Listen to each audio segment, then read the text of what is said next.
this feeling that I am the doer disappears completely.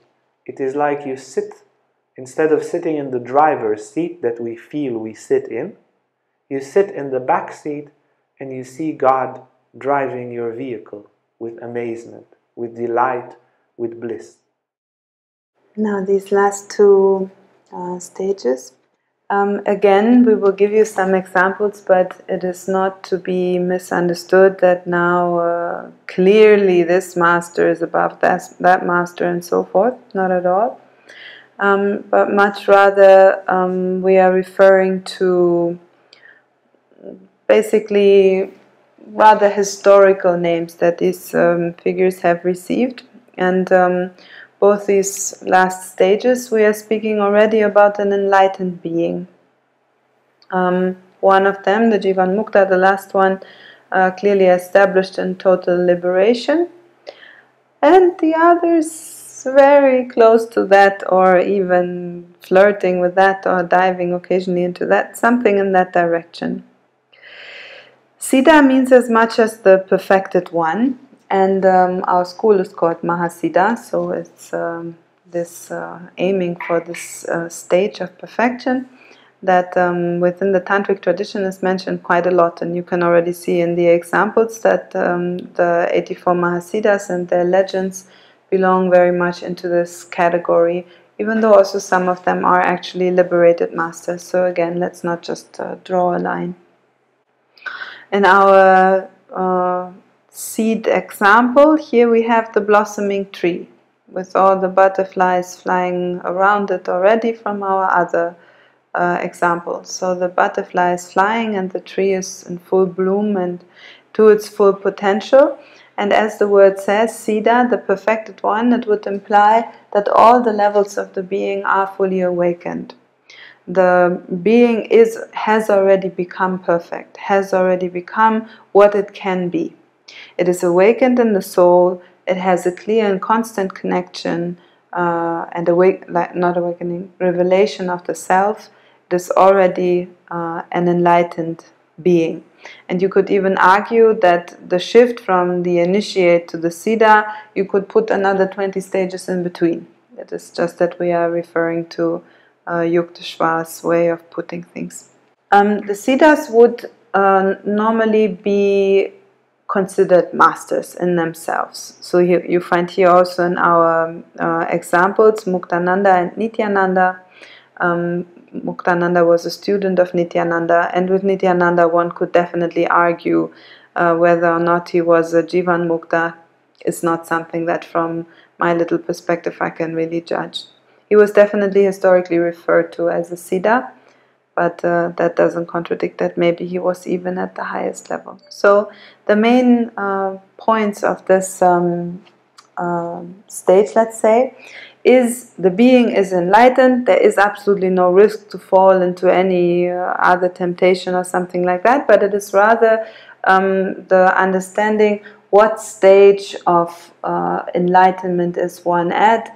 What, for example, if such a being would die, what paradise would they reach to? There are different then types of paradises. There's the possibility to not need to go to any paradise, but be maybe reborn immediately as a bodhisattva in the way that we want, and so on and so forth. So there's basically degrees of being already perfect, and this would be the level of Siddha, where these, let's say, possibilities are being explored.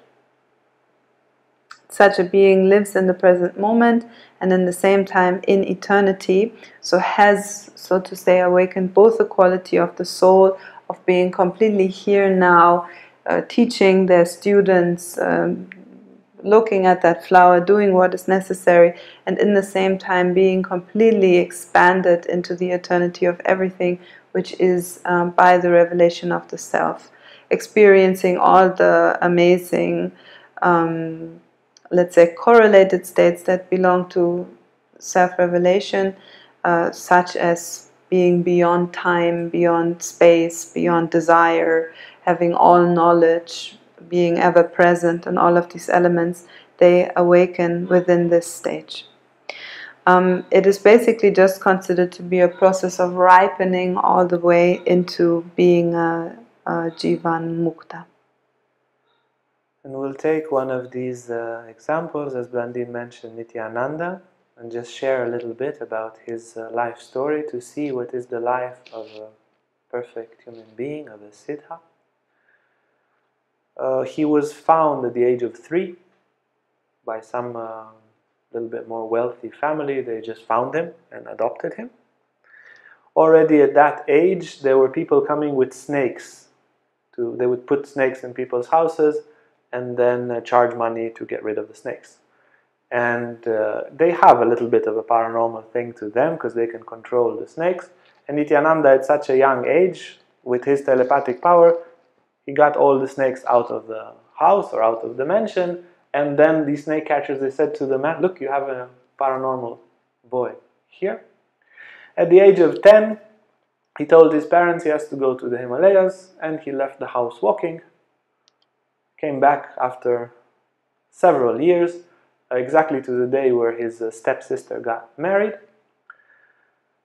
He had all sorts of very crazy things happening in his life. He wanted to volunteer for World War I, to be a soldier, but in the tests he had no heartbeat.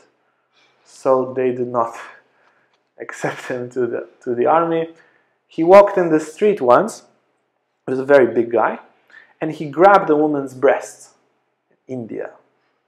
And everybody starts to shout. And he's walking fast, and he looks back at the woman and he says, now your babies will not die anymore. And she shouts them and she says, stop, stop, stop, because I have had 2 or 3 babies, I don't remember, that died, and she had some kind of disease, and he basically shamelessly took that disease away. There were numerous miracles happening in his environment. Everybody wanted him to speak and to teach, but he would basically be silent. He built basically with his hand and some workers his ashram. Where did he get the money? In the end of the workday, there was a tree. He would put his hand in the hole of the tree and he said, how many hours you worked? 8 hours. And give the precise amount from the tree. He was completely extraordinary. He built his ashram somewhere in Ganeshpuri, which was a very small place, but around him a whole city was built, and everybody would come just sitting next to him and making a prayer. They would receive their wish. A gambler once came there and wanted Nithyananda to tell him what horse to gamble, because the mafia was after him, and otherwise they would kill him or something, or break his legs. And he thought maybe the master would have compassion on him. Nithyananda, he could feel, and when somebody would come with impure tendencies, he would be very angry. He was really huge. So when he saw that man, he started shouting and push him away, and the person was, no, please, master. Nithyananda took coconuts and threw 2 coconuts at the guy. That was enough to get the guy coconuts. That was enough to get the guy out, and the person ran away. And he thought, he threw 2 coconuts at me. Obviously, horse number 2. He put all his money on horse number 2. Horse number 2 won. He paid off his debt and became a devotee. Another story with Nithyananda. He was speaking to his disciples, and he said, wait one moment, please. And he came out of the room, and they hear somebody shouting, my arm, what have you done? You wizard, my arm, my arm, my arm.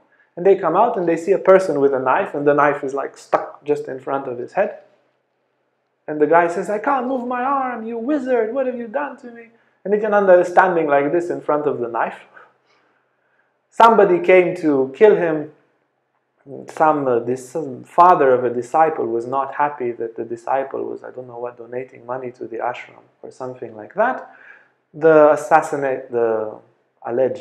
guy who tried to assassinate him was arrested. And Nithyananda went to the police and says, set him free. And they said, no, we can't set him free, he's a killer. So Nithyananda sat in front of the prison without eating or drinking. Now he was the man of the city, everybody knew this is the same. So the whole city came to the police and says, look, if he says to set the killer free, set him free. So they set the killer free, and the killer repented and also became a disciple. So such is a Siddha. From a Siddha naturally appears a Jeevan Mukta. A Jeevan Mukta is, let's say, the whole in man. In the book of Mirdat, they ask him, who are you? He says, in front of man, I am God. In front of God, I am man. This is a Jeevan Mukta. It is like a cell of the body is the body. It's like you would have a cell inside of you, which would be you. And you would see through that cell, speak through that cell, communicate with other cells like that.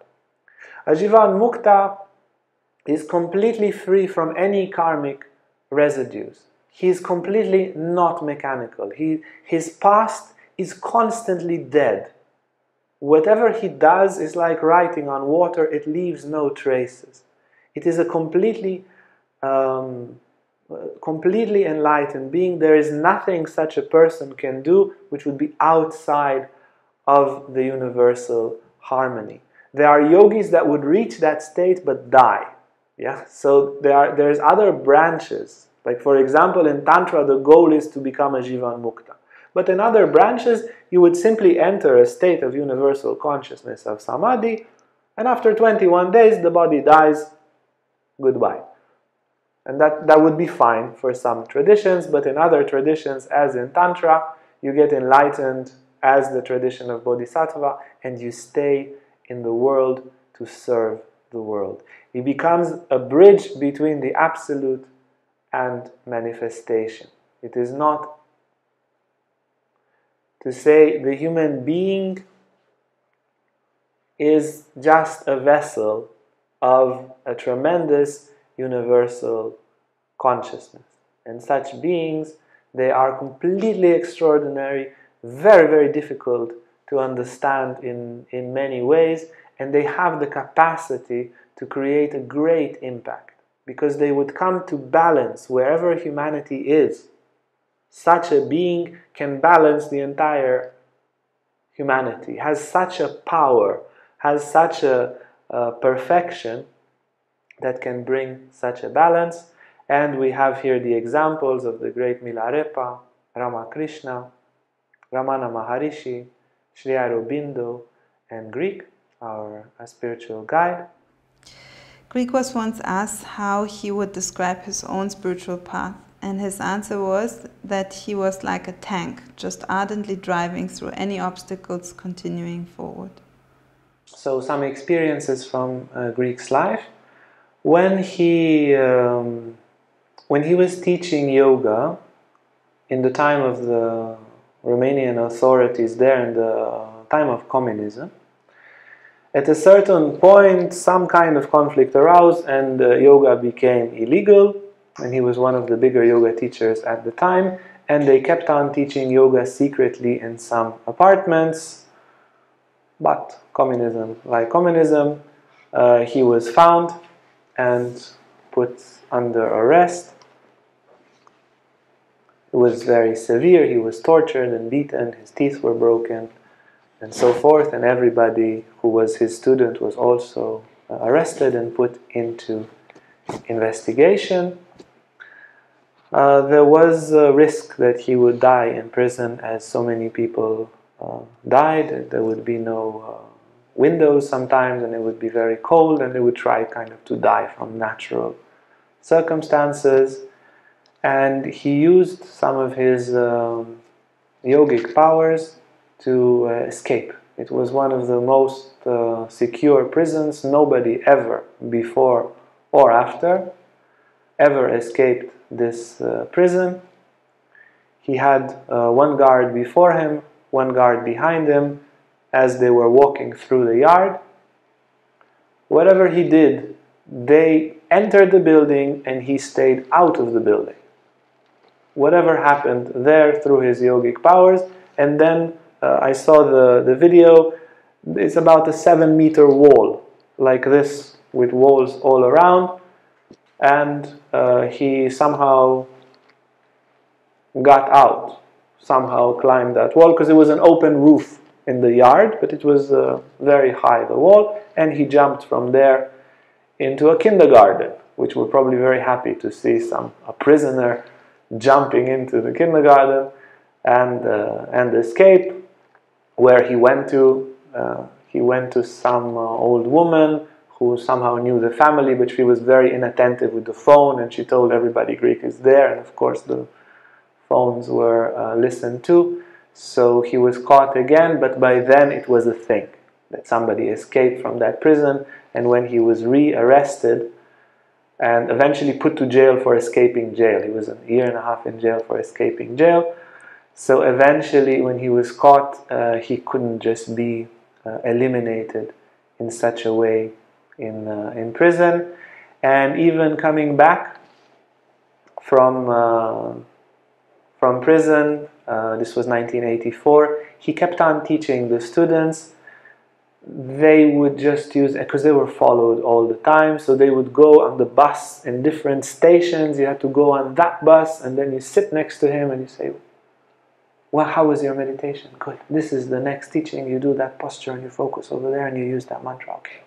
And they would go off and on the bus in different stations to give mantras, for example, because that's a secret mantra that normally implies a certain physical implementation. There, they would do it from a distance. So you would say, this person, 5:35, you close your eyes, and he would appear telepathically and tell that person the mantra, and later years they verified and all the mantras were correct and so forth. So even under risk of death, even under risk of imprisonment, of torture, he kept on teaching those 20, 30 real spiritual disciples who were willing to sacrifice on their side everything, and some of them were imprisoned as well, in order to study yoga. And then that group of people really made an impact after the revolution, where they started teaching in that way.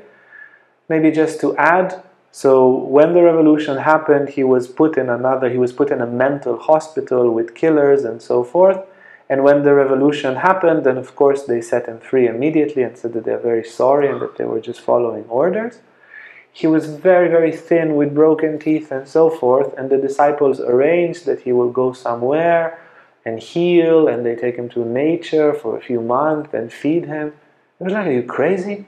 We're opening a yoga school. They were like, but there's people shooting as a revolution. He said, no. Put posters, we're opening a yoga school.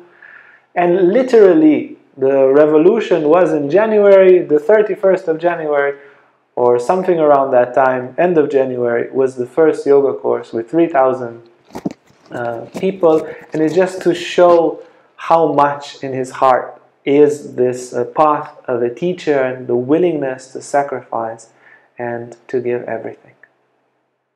Sri Aurobindo, in the process of enlightenment, when he attained his liberation, he said, from the moment of liberation, I never had any more thoughts, nor did I say anything or speak anything.